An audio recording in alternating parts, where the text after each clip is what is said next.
I broke into my ex-boyfriend's life, and now I don't want to leave. When Conrad cheated on me with my own cousin at my birthday party, I wanted revenge so badly I could taste it. The betrayal happened right in my apartment. I walked out of the bathroom to find them making out on my couch with all our friends pretending not to notice. The humiliation burned through me for weeks afterward, and I thought I'd never recover. But then I saw a Facebook post from this girl named Adeline needing a roommate. You see, Adeline had been Conrad's best friend since middle school. She knew all his secrets and had access to everything that could ruin him. His passwords, his work drama, even those embarrassing photos from college he made everyone delete. So when I saw that Facebook post, I jumped at the chance. I messaged her that same night, playing it cool. I told her I needed a fresh start after the breakup, and her place looked perfect. She responded with sympathy, saying she heard about what happened at the party. She called Conrad an idiot and said I deserved better. I smiled at my phone, thinking how easy this would be. Moving in was simple. Adeline helped me carry boxes up 3 flights of stairs without complaining once. She'd already cleared out half the bathroom cabinet and made space in the kitchen for my stuff. She even bought my favorite coffee creamer after stalking my Instagram. I remember thinking she was making my infiltration almost too easy. The first month was all about gaining her trust. I'd cook dinner when she worked late at the veterinary clinic. I'd listen to her complain about difficult pet owners and nod sympathetically. I started leaving little notes on the coffee maker for her morning shifts, all calculated moves to get her comfortable enough to spill Conrad's secrets. She began opening up more each week. During our wine nights, she'd tell stories about Conrad that I filed away for later use, like how he lied to his boss about having a degree he never finished, or how he was stealing clients from his company to start his own business. She had no idea she was handing me ammunition. But then weird things started happening. I caught myself actually enjoying our conversations. Adeline was genuinely funny in this dry, unexpected way. She'd do impressions of the pet owners that made me laugh until my stomach hurt. She remembered things I mentioned once, like how I missed my mom's banana bread, then surprised me by learning the recipe. 2 months in, everything shifted. I got the call at work that my dad had been in a car accident. My hands shook so badly I dropped my phone. My manager found me hyperventilating in the supply closet. I couldn't form words to explain what happened. I just kept thinking about how my dad and I had been fighting about Conrad, and our last conversation was an argument. I somehow made it home, still in shock. Adeline was there even though she usually worked late on Wednesdays. She took one look at my face and immediately pulled me into a hug. She didn't ask questions or try to fix anything. She just held me while I sobbed into her shoulder. She drove me 4 hours to the hospital without hesitation. She called her boss and said she had a family emergency. During the drive, she held my hand at red lights and made sure I remembered to breathe. She stayed in that uncomfortable waiting room for 10 hours while Dad was in surgery. When the doctor finally said Dad would be okay, I collapsed with relief, and Adeline caught me before I hit the floor. She got us a hotel room and made sure I ate something. She even called my work to explain why I'd need a few days off. I realized she was taking care of me like real family would. Over the next few weeks, she drove me to visit Dad every few days. She'd bring crossword puzzles for him and sneak in his favorite cookies. She made him laugh with stories about the crazy pets at her clinic. My dad started asking when I was bringing that wonderful roommate around again. I started noticing things about Adeline I'd ignored before. How she volunteered at the animal shelter every Saturday. How she sent money to her little brother in college even when she was short on rent. How she defended me to Conrad when he tried to spread rumors about why we broke up. The guilt began eating me alive. Here was this genuinely good person who'd become my actual friend, and I'd moved in with the intention of using her. Last week, Adeline found my old journal while we were cleaning. It fell open to the page where I'd written my whole revenge plan. Every detail about how I'd use her to destroy Conrad. She looked at me with tears in her eyes, and before I could say anything, she demanded I get out. I grabbed the box she shoved at me and stumbled backwards into the hallway. The door slammed so hard the walls shook. I stood there frozen, holding this cardboard box full of my bathroom stuff and some clothes she'd thrown in. Through the door, I could hear her crying. These awful broken sobs that made my chest hurt. My hands started shaking and I almost dropped the box. I wanted to knock, to say something, anything, but my mouth wouldn't work. The neighbor across the hall opened their door, took one look at me standing there like an idiot and went back inside. I finally made myself walk down those 3 flights of stairs we'd climbed together so many times. My car was parked on the street and I sat there for an hour just staring at her window. The light stayed on all night. I drove to a motel and barely slept. Kept seeing her face when she read that journal page. The next morning, I stopped at the coffee shop where we always went on Saturdays. I bought her favorite drink and one of those chocolate croissants she loved. My hands were still shaking when I climbed back up to her door. I knocked softly and heard her footsteps. The door opened maybe 2 inches with the chain still on. Her eyes were red and puffy and she wouldn't even look at me. She told me to leave her alone and never come back. The door closed before I could say anything. I left the coffee and pastry on her doormat and walked away. I drove to my dad's house with my boxes in the trunk. He opened the door and took one look at my face. Without asking any questions, he helped me carry my stuff inside. He was still moving slow from his surgery, holding his side when he bent down.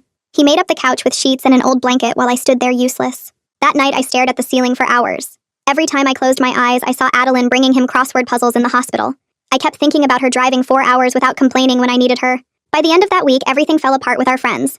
They started texting me less and less after Adeline told them what happened. Most of them just stopped answering completely. The few who did respond said they needed space to process everything. I saw photos on Instagram of them all hanging out at the bar we used to go to. Adeline was there smiling like nothing happened, but I could tell it was fake. I deleted all my social media apps because seeing those pictures hurt too much. When I finally went back to work after using emergency time off, my manager called me into her office. She closed the door and asked me to sit down. She'd noticed I'd been making mistakes on reports and missing deadlines. She said she understood I was going through something, but she needed to see improvement soon. I promised to do better, but couldn't focus on anything. Every time I looked at spreadsheets, I kept thinking about Adeline's tears. During my lunch break, I found a flyer for employee assistance counseling stuck to the break room bulletin board. My hands were shaking again when I called the number. The woman who answered was really nice and didn't judge when I started crying on the phone. She scheduled me for next week and said it was brave to ask for help. That weekend, I sat at my dad's kitchen table with my laptop. I went through every folder and deleted all the screenshots I'd saved of Conrad's messages. I deleted the document where I'd been keeping notes about his work stuff. I found photos Adeline had sent me of us at the animal shelter and almost kept them. But I deleted those too. I packed up her spare key in a small envelope and walked to the post office. I didn't write a note because what could I even say? While I was unpacking more boxes in Dad's garage, I found one of Adeline's vet clinic bills. It must have gotten mixed in with my mail. I drove to her apartment building that night when I knew she'd be at work. I slipped it under her door and left quickly before anyone saw me. My phone buzzed while I was driving home and Conrad's name showed up. His text said Adeline was being dramatic about everything and asked if we could meet up. He wanted to know what she was saying about him and suggested we could compare notes about her. I typed back 2 words telling him to never contact me again. Then I blocked his number and deleted the whole conversation. That night, my dad made dinner, and we ate in silence for a while. Finally, I told him everything about moving in with Adeline to get revenge on Conrad. I explained how I'd planned to use her for information and how she'd found my journal. He listened without interrupting while I talked. When I finished, he sighed and said he was disappointed but not surprised. He said I'd been so hurt after Conrad that he worried I'd do something stupid. He made it clear I needed to fix this mess somehow. He also said I couldn't stay on his couch forever and needed to find my own place soon. I spent the next morning at Dad's kitchen table with my laptop open to Conrad's company website. I typed out an anonymous tip about him stealing clients and setting up his own business on the side.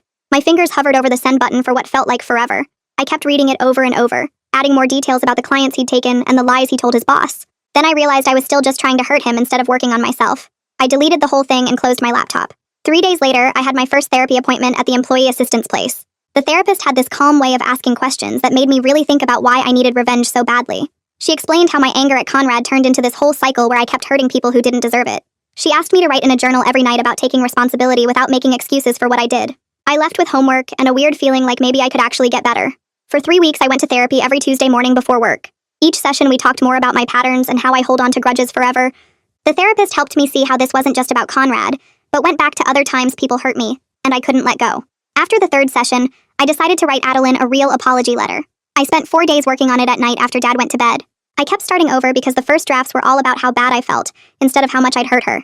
The therapist looked at it with me during our next session, and helped me rewrite parts that were still making excuses. She said the letter needed to be about Adeline's pain, not my guilt. I printed out screenshots showing I'd deleted all of Conrad's information from my devices. I put them in an envelope with the letter and a check for half of the next 3 months' rent, in case she needed help finding a new roommate. I wrote a note promising I wouldn't contact her again unless she reached out first. My hands were shaking when I dropped it in the mailbox outside the post office. That same week, my manager called me into her office and closed the door behind us. She pulled out a folder with copies of my recent work that had mistakes circled in red pen. She laid out specific goals I needed to meet in the next month, or I'd face more serious consequences, including maybe losing my job. I took notes while she talked and promised to meet every single deadline. The next Saturday, I started volunteering at the animal shelter on the opposite side of town from where Adeline usually went. I picked Tuesday evenings and Sunday mornings, making sure to avoid her regular Saturday shift. 2 weeks into volunteering, I was cleaning the cat area when I saw Adeline walk in with donation bags. We made eye contact for maybe 2 seconds before she turned and walked straight to the dog section on the other side of the building. The shelter coordinator saw the whole thing but didn't say anything about it. I kept cleaning the litter boxes and tried to focus on the cats instead of the knot in my stomach. A few days later, I got a bill from the electric company for Adeline's apartment. I realized the utilities were still in both our names from when I moved in. I called the company and paid my half directly for the rest of her lease term. The customer service person asked why we weren't splitting the bill anymore, and I just said we weren't roommates now. I did the same thing with the gas and internet companies. Then Conrad's email showed up in my inbox with the subject line, legal action. He wrote this long, angry message saying he'd sue me for defamation if I spread any lies about his business. He said he had proof I was trying to ruin his reputation, and his lawyer was ready to file papers. Dad was reading the newspaper at the kitchen table when I showed him the email on my phone. He called his lawyer friend who went to his church and forwarded the whole thing to him. The lawyer called back an hour later and told us to save everything but not respond at all. He said to document any other contact from Conrad, but never engage with him. My anxiety was so bad that night I couldn't eat dinner. During my next therapy session, we worked on something called separating accountability from self-punishment. The therapist explained that sitting around feeling guilty about Adeline didn't actually help her at all. We practiced different responses for situations I might face, like running into mutual friends or seeing Conrad somewhere. She helped me understand the difference between taking responsibility and just beating myself up all the time. That weekend, Dad sat me down at the kitchen table with a calendar and a red pen. He circled a date exactly 2 months away and said that was my move-out deadline. He wasn't being mean about it, but made it really clear I couldn't hide at his house forever. We spent the rest of the afternoon looking at apartment listings online. He said he'd help with the security deposit if I found something reasonable. I bookmarked 5 places that looked okay, and started filling out applications that night. The next morning, I opened my laptop and pulled up the draft email I'd written to Conrad's company HR about his client stealing. My finger hovered over the send button for maybe 10 seconds before I highlighted everything and hit delete. I opened a new message to Conrad instead and typed out 3 sentences saying any future contact would be considered harassment, and I'd document everything. I blocked him on every platform I could think of and felt my shoulders drop like I'd been carrying something heavy for months. At work on Monday, I turned in the quarterly report 2 days before the deadline. My manager looked surprised when I handed her the folder and said she'd review it that afternoon. The numbers were clean and organized exactly how she liked them. She called me into her office later and mentioned the improvement while making notes in my file. My coworkers started asking if I wanted to grab lunch with them again instead of eating at my desk. I said yes, and we went to the sandwich place down the street where they talked about normal office stuff, and I actually laughed at someone's story about their kid's soccer game. 3 days later, my phone buzzed with a text from Adeline asking if we could meet at the coffee shop on 5th Street to exchange some mail that was still coming to the apartment. Her message just said Saturday at 2 p.m. and asked if that worked. I typed back that I'd be there and spent the next 2 days practicing what I'd say in my head. Saturday came too fast, and I got to the coffee shop 15 minutes early. I ordered a black coffee and sat at a corner table where I could see the door. Adeline walked in exactly at 2 wearing her vet clinic scrubs like she'd come straight from work. She sat down across from me without ordering anything and pushed a small stack of mail across the table. I started to apologize, but she cut me off and told me about this girl from high school who pretended to be her friend just to copy her homework. She said that girl dropped her the second she didn't need help anymore. Then she looked right at me and said what I did felt worse because she'd actually believed we were real friends this time. I sat there feeling the weight of being another person on the list of people who'd used her. I pulled out my wallet and offered to help with rent until she found someone new for my room. She shook her head and said she already had someone moving in next week. She didn't need my money or my guilt. She just wanted me to leave her alone. I promised I would respect that boundary completely, and watched her walk out without looking back. The animal shelter had volunteer orientation every Tuesday, so I signed up for that instead of the Saturday shift Adeline always worked. The coordinator showed me around and explained they really needed help with the evening feeding and morning cleaning crews. I picked Tuesday evenings and Sunday mornings to make sure I'd never overlap with Adeline's schedule. The first week I mostly cleaned kennels and refilled water bowls. The dogs didn't care that I was there to avoid someone or work through guilt. They just wanted their dinner and maybe a quick scratch behind the ears. One big lab mix kept trying to steal the mop while I cleaned his kennel and made me laugh for the first time in days. My cousin sent me a Facebook message the next week saying we should talk about what happened at my birthday party. She wrote this long thing about how Conrad had been going through stuff, and maybe we could all move past it.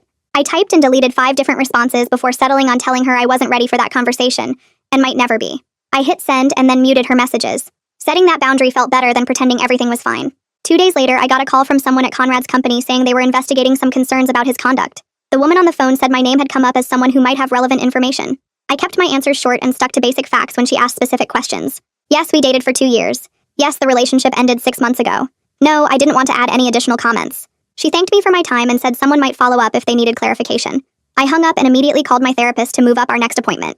During the session, we practiced different scenarios where I might get pulled back into the Conrad drama. She had me rehearse keeping responses brief and factual without adding emotional color or extra details. We went through it maybe 6 times until I could answer calmly without my voice shaking or getting defensive. She wrote in her notes that I was getting better at not turning everything into a crisis. The roleplay felt silly at first, but it helped when the HR person called back a week later with follow-up questions.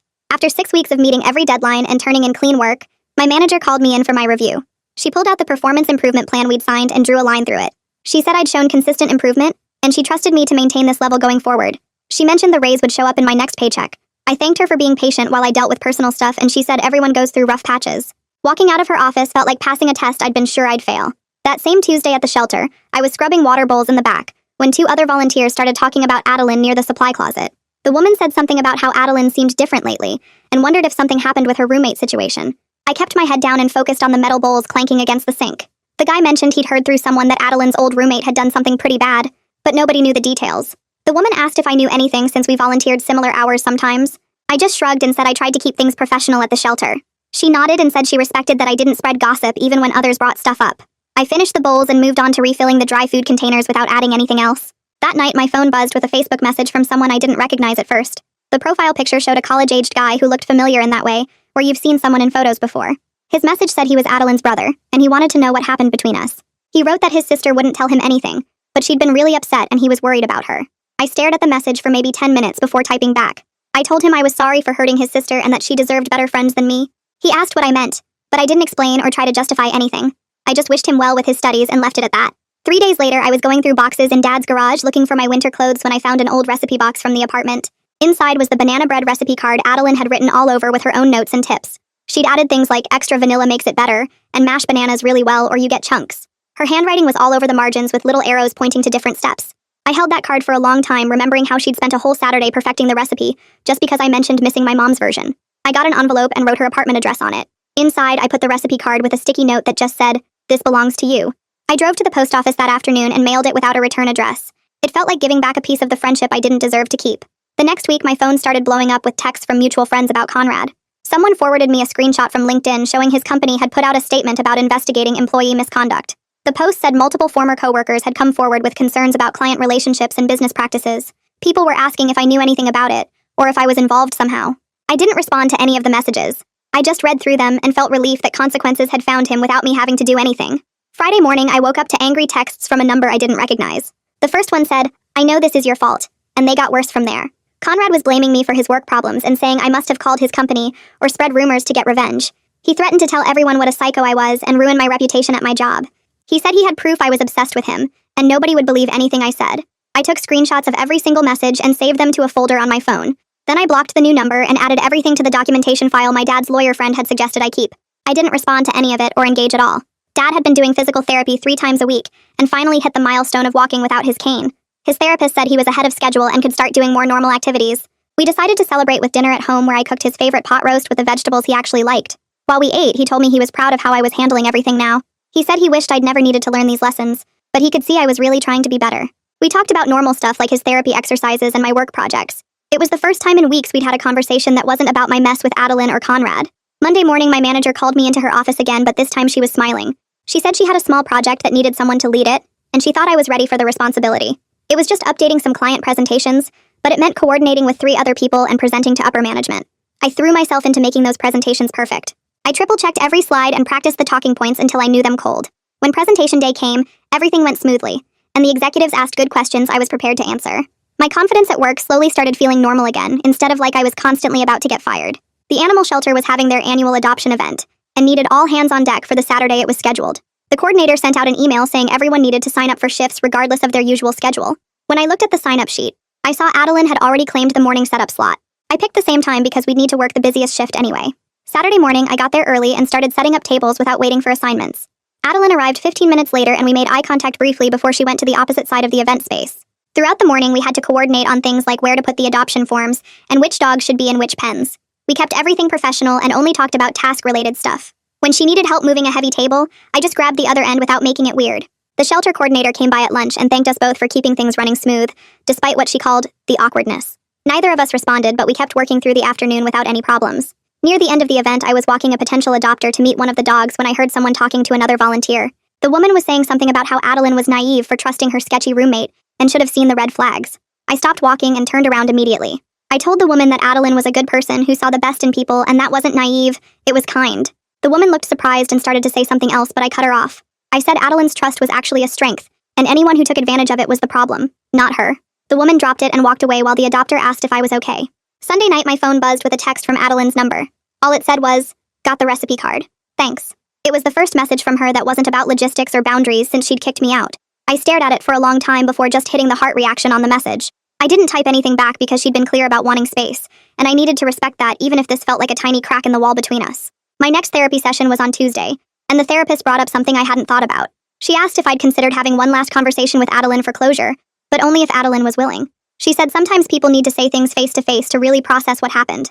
I sat there picking at the arm of the chair while she explained how it could help both of us move forward. That night, I typed and deleted about 20 different messages to Adeline.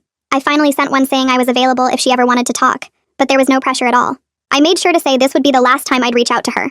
I put my phone face down and tried not to check it every 5 minutes. 3 days went by without any response, and I figured that was my answer.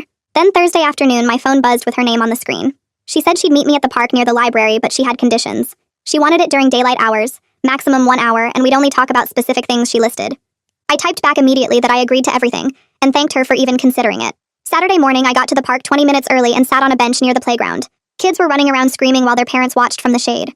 Adeline showed up exactly on time and sat at the opposite end of the bench. She looked good, healthier than when I'd last seen her at the shelter. She started by saying she almost didn't come, but her own therapist thought it might help. I told her I understood, and I was grateful she showed up at all. She pulled out a piece of paper with notes she'd written, and I realized she'd really prepared for this. I started talking about every single manipulative thing I'd done without trying to justify any of it. I told her about stalking her social media before moving in, about taking notes on Conrad's secrets, about pretending to care when I was really just gathering information. She listened without interrupting while I laid out every calculated move I'd made. When I finished, she told me how lonely she'd been before I moved in. She said she'd been so happy to finally have a close female friend after years of mostly hanging out with Conrad and his guy friends. She explained how my betrayal made her question every friendship she'd ever had and wonder if she was just bad at reading people. Her voice cracked when she talked about second-guessing every nice thing anyone did for her now. We both had tears running down our faces, but it felt necessary, like we were finally being completely honest. She said the worst part was that our friendship had felt so real to her. She'd thought we had this special connection, and finding out it started as a lie destroyed her ability to trust her own judgment. I told her that the friendship became real for me too, but I understood why she couldn't believe that. We talked about how to handle living in the same city without making each other uncomfortable. She said she'd keep her regular Saturday morning shift at the shelter, and I could volunteer any other time. We agreed to be polite if we ran into each other at mutual friends events, but wouldn't seek each other out. She had a whole list of places she regularly went, and we figured out how to avoid overlap. Before the hour was up, she stood and said this was the closure she needed. She told me she couldn't forgive me yet and might never be able to, but she didn't hate me anymore. She walked away without looking back, and I sat there for another hour just processing everything. Monday at work, my manager called me in for my performance review. She had this smile on her face that made me relax immediately. She went through all my recent projects and said I'd not only bounced back but actually improved. She showed me the numbers and they were better than before everything fell apart. She said she didn't know what I'd been dealing with personally, but whatever I'd worked through had made me more focused. She approved a small raise and told me she was promoting me to senior coordinator. I thanked her and managed to hold it together until I got to the bathroom where I cried from relief. 2 weeks later, I got a text from Adeline saying she'd signed a lease for a new place closer to the vet clinic. She asked me to stop trying to send money or make financial amends because she was doing fine on her own. She said my guilt payments weren't helping either of us move forward. I texted back that I understood and wished her happiness in her new place. A few days after that, I got a Facebook message from her little brother. He thanked me for contributing to a scholarship fund at his college in Adeline's name. He said she'd mentioned it helped him buy textbooks this semester. He didn't seem to know about our falling out and just wanted to say thanks. I was glad at least one good thing came from my attempts to make things right. The break room at work was buzzing the next week with gossip about Conrad's company. Apparently multiple people had reported him for ethics violations, and he'd been under investigation for months. The woman from accounting said he got a final warning and had to do mandatory ethics training, but managed to keep his job. It wasn't the dramatic downfall I'd once fantasized about, but it seemed like appropriate consequences. That weekend, I sat at Dad's kitchen table and wrote a long letter to Conrad that I knew I'd never send. I wrote about the humiliation of finding him with my cousin at my own birthday party. I wrote about how his betrayal had turned me into someone I didn't recognize. I wrote about all the pain and anger I'd carried for months. Dad came out back with me as I put the pages in his fire pit. We watched the smoke disappear into the dark sky, and it felt like letting go of the last piece of anger I'd been holding. Dad mentioned maybe inviting Adeline to dinner to thank her for everything she did during his surgery. I explained that she needed space and contact from us would just make things harder for her. He understood but said he wanted her to know he was grateful. He ended up sending his thanks through a mutual friend who worked at the vet clinic. The friend told him later that Adeline had smiled and said she was glad he was doing better. 2 weeks later, I found the perfect studio apartment on the 3rd floor of a building near downtown. The landlord ran my credit check while I waited in his office and handed me the keys that same afternoon. Dad drove me around to look at furniture at thrift stores, and we loaded his truck with a couch that smelled like cigarettes and a wobbly kitchen table. We spent the whole weekend moving boxes up those stairs, and he kept stopping to catch his breath but wouldn't let me carry the heavy stuff alone.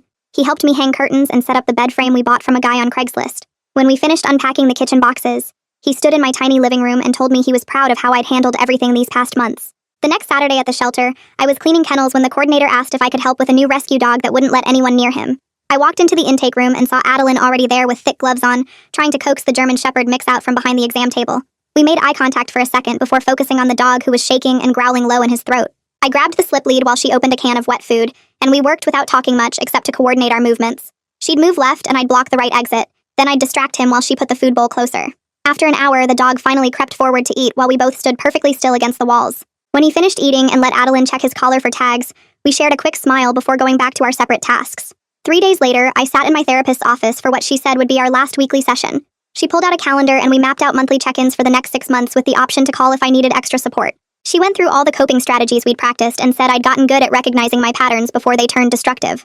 I left her office feeling steady, like I could handle things without needing someone to guide me through every decision. Dad's birthday came up that Thursday, and I spent the morning in my small kitchen making Mom's banana bread from the recipe card I'd kept in my wallet. The apartment filled with the smell of cinnamon and vanilla while I waited for it to bake. Dad loved it, and mentioned at dinner that his friend from the clinic told Adeline about the bread.